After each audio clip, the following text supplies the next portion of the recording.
दोस्तों इस वीडियो की डिमांड काफ़ी टाइम से मेरे पास आ रही थी, लेकिन मैं ये वीडियो बना नहीं पा रहा था। मैं कोशिश करता हूँ कि हर 3 महीने में ये वीडियो आप लोगों के लिए बना पाऊँ, लेकिन बहुत ज़्यादा डेटा कलेक्ट करना पड़ता है इस वीडियो के लिए, इसलिए थोड़ा डिले इस वीडियो में हो गया है।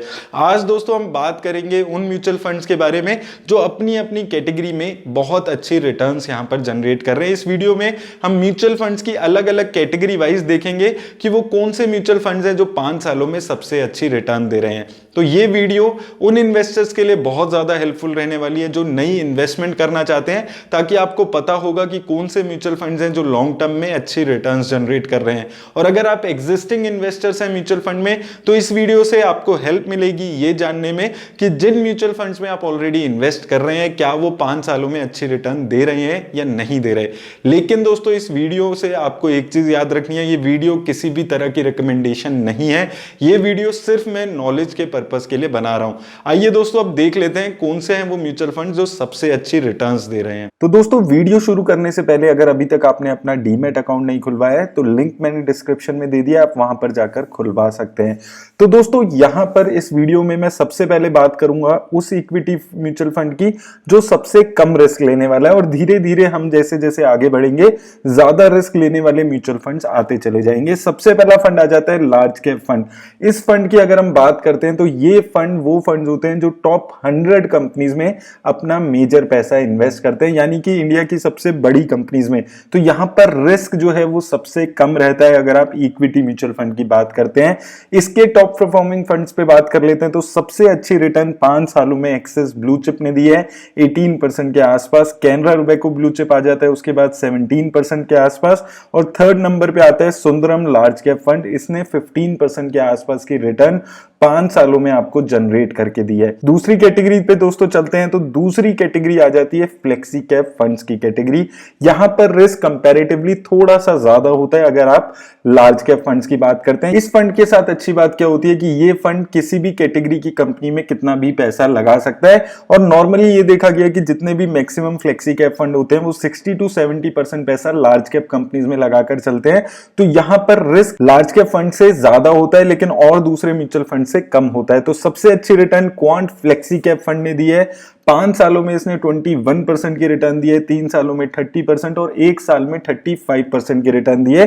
तो ये फंड अभी रिसेंटली क्वांट का एक कंजम्पशन फंड नाम से फंड हुआ करता था, उसको चेंज करके इन्होंने अपना उसका नाम क्वांट फ्लेक्सी कैप फंड कर दिया है। दूसरा फंड दोस्तों आ जाता है पराग पारिक फ्लेक्सी कैप फंड। इसकी एसेट अंडर मैनेजमेंट 20,000 करोड़ के आसपास है। वहीं अगर हम इसके 5 इयर्स की रिटर्न की बात करते हैं 20% के आसपास की रिटर्न इसने 5 सालों में बनाकर दी है। PGM India flexi cap fund की बात करें जो तीसरे नंबर पे आता है, इसने 5 सालों में 19% के आसपास की रिटर्न दी है। 1 साल में आप देखेंगे तो भी इन तीनों ही फंड्स ने अच्छी खासी रिटर्न दी है। तो 5 सालों में एक फ्लेक्सी कैप फंड, अच्छा फ्लेक्सी कैप फंड 20% तक की रिटर्न दे पा रहा है उस टाइम के बाद जब आप देख सकते हैं कि मार्केट में 10-15% की करेक्शन आ चुकी है ऑलरेडी।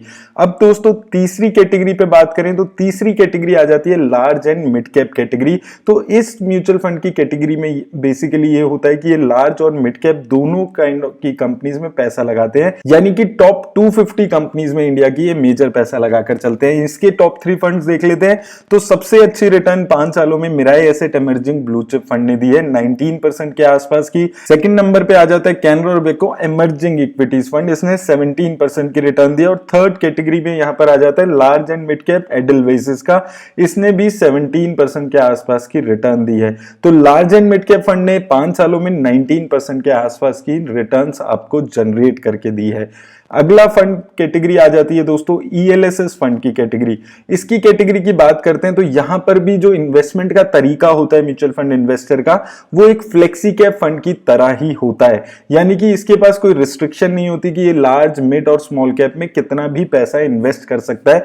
लेकिन यहां पर एक डिसएडवांटेज रहती है इन्वेस्टर्स के लिए कि जिसमें जो भी पैसा आप लगाते हैं वो 3 साल के लिए लॉक इन हो जाता है। लेकिन जो लॉन्ग टर्म इन्वेस्टर्स हैं उनको कोई दिक्कत नहीं है, क्योंकि हम जब लॉन्ग टर्म की बात करते हैं तो 5-7 सालों के लिए अगर आप इन्वेस्ट करते हैं तो 3 साल के लॉक इन से इतना ज्यादा फर्क नहीं पड़ता है।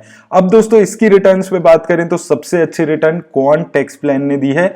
24% के आसपास की रिटर्न इसने 5 सालों में बनाकर दी है। एक्सपेंस रेशो 0.5% के आसपास की है और एक साल में 37% की रिटर्न है। दूसरे नंबर पे आ जाता है Mirae Asset tax saver fund. इसकी अगर हम रिटर्न्स पे बात करें तो 19% के आसपास की रिटर्न इस फंड ने भी जनरेट करके दी है। 0.47% के आसपास का इसकी भी एक्सपेंस रेशो है। वहीं थर्ड नंबर पे आ जाता है BOI Axa tax advantage fund. इसने भी 19% के आसपास की रिटर्न 5 सालों में जनरेट करके दी है। एक्सपेंस रेशो की बात करें तो काफी ज्यादा इसकी लगती है, 1.52% के आसपास की एक्सपेंस रेशो अभी इस फंड की है। तो ये वो 3 कैटेगरी के फंड्स हैं। तो आप देखेंगे कि लगभग हर कैटेगरी के म्यूचुअल फंड्स 20 से 21% तक की जो टॉप परफॉर्मिंग फंड्स है वो 5 सालों में रिटर्न जनरेट कर पा रहे हैं। तो वो इन्वेस्टर्स जो थोड़ा अभी डरे हुए हैं क्योंकि रिसेंटली 6 महीने में मार्केट ने अच्छा परफॉर्म नहीं किया, आपको एक चीज समझनी है कि अभी भी लॉन्ग टर्म में यानी कि 5 सालों में अच्छी रिटर्न्स यहां पर आपके म्यूचुअल फंड जनरेट कर रहे हैं। अगली कैटेगरी दोस्तों आ जाती है मिड कैप फंड्स की कैटेगरी। तो ये जो हमने अभी तक कैटेगरीज डिस्कस की है उसके कंपैरिजन में ज्यादा रिस्क लेने वाली कैटेगरी होती है, क्योंकि ये इन्वेस्ट करता है टॉप 101 से लेकर 250 कंपनीज में, यानी कि कंपैरेटिवली छोटी कंपनी में मेजर पैसा इन्वेस्ट किया जाता है। तो यहां पर रिस्क थोड़ा ज्यादा हो जाता है। इसमें सबसे अच्छी रिटर्न 5 सालों में एक्सिस मिड कैप फंड ने जनरेट की है। 5 सालों में 21% की रिटर्न इस फंड ने जनरेट की है। एसेट अंडर मैनेजमेंट की बात करें तो 16,000 करोड़ के आसपास है। सेकंड फंड आ जाता है क्वांट मिड कैप फंड। इसने भी लगभग 21% के आसपास की रिटर्न यहां पर जनरेट करके दी है। एक्सपेंस रेशो देखेंगे तो दोनों का ही काफी कम है। नेक्स्ट आ जाता है दोस्तों PGIM India mid cap fund. इसने भी 20% के आसपास की रिटर्न जनरेट की है। एक्सपेंस रेशो पे बात करें 0.42% के आसपास की है और एसेट अंडर मैनेजमेंट 4400 करोड़ के आसपास है। तो यहां पर इन तीनों ही फंड्स ने लगभग एक जैसी रिटर्न दी है। एक्सपेंस रेशो भी इन तीनों की काफी कम यहां पर दिखती है। और एसेट अंडर मैनेजमेंट की बात करते हैं तो एक्सिस मिड कैप का सबसे ज्यादा यहां पर है। नेक्स्ट कैटेगरी आ जाती है दोस्तों यहां पर स्मॉल कैप फंड की कैटेगरी। तो यहां पर इन्वेस्ट करते हुए रिस्क और भी ज्यादा बढ़ जाता है, क्योंकि ये छोटी कंपनीज में पैसा अपना इन्वेस्ट करता है। यानी कि जो टॉप 250 कंपनीज होती है उनके अलावा जितनी भी कंपनीज बच जाती हैं वो सारी कंपनी स्मॉल कैप कैटेगरी की कंपनी होती है। तो यहां पर रिस्क ज्यादा होता है। तो यहां पर आप अगर रिटर्न्स पे बात करते हैं तो सबसे अच्छी रिटर्न 5 सालों में एक्सिस स्मॉल कैप फंड ने जनरेट करके दी है। 5 सालों में 23% के आसपास की रिटर्न है। एक साल में देखते हैं 36% के आसपास की रिटर्न है। एक्सपेंस रेशो भी काफी कम यहां पर देखने को मिलती है। दूसरे नंबर पे आ जाता है क्वांट स्मॉल कैप फंड। इसकी भी अगर हम 5 सालों की रिटर्न देखते हैं अच्छी खासी रिटर्न है, 22% के आसपास की। एक साल में 58% की रिटर्न है। और अगर आप एक्सपेंस रेशो की बात करते हैं तो 0.58% की एक्सपेंस रेशो इस फंड ने यहां पर चार्ज की है। और अगर आप थर्ड पे बात करें तो थर्ड नंबर पे आ जाता है SBI स्मॉल कैप फंड। 5 सालों में रिटर्न 22% के आसपास की। तो आप देखेंगे कि जो top performing small cap fund है 5 सालों में 22 to 23% तक की रिटर्न्स यहां पर जनरेट करके दे रहे हैं। हालांकि SBI स्मॉल कैप का एक्सपेंस रेशो स्लाइटली हायर दिखता है अगर आप एक्सिस स्मॉल कैप और क्वांट स्मॉल कैप से इसको कंपेयर करते हैं। अब लास्ट कैटेगरी पे बात कर लेते हैं जो सबसे ज्यादा रिस्क लेने वाली कैटेगरी होती है। ये होती है सेक्टर फंड्स की कैटेगरी।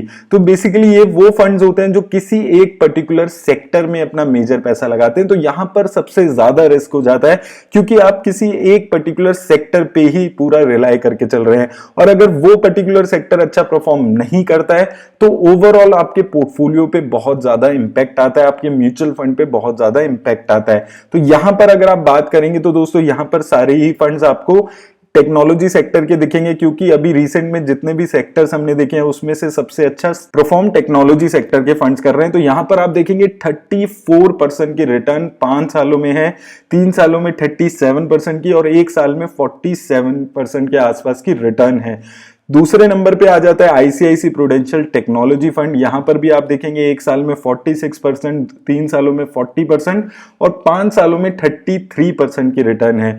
तीसरे नंबर पे भी एक डिजिटल इंडिया फंड है, ABSL डिजिटल इंडिया फंड। इसने 32% की रिटर्न दी है 5 सालों में, एक साल में 39% की रिटर्न।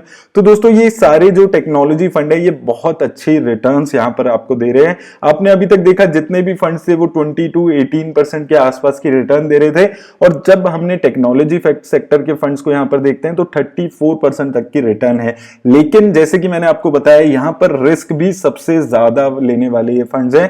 तो तो वो चीज का आपको यहाँ पर ख्याल रखना है। दोस्तों उम्मीद करता हूँ इस वीडियो से आपको एक नॉलेज मिली होगी, आपको समझ आ गया होगा कि अगर आपकी लिए हुए फंड्स इन फंड्स में से एक हैं तो आपके जो फंड्स हैं वो लॉन्ग टर्म में अच्छा परफॉर्म कर रहे हैं। मेरी तरफ से दोस्तों बस इतना ही। उम्मीद करता हूँ इस वीडियो से आपकी नॉलेज बढ़ी होगी। अगर इस वीडियो से आपकी नॉलेज बढ़ी हो तो इस वीडियो को लाइक और शेयर जरूर कर दें। धन्यवाद।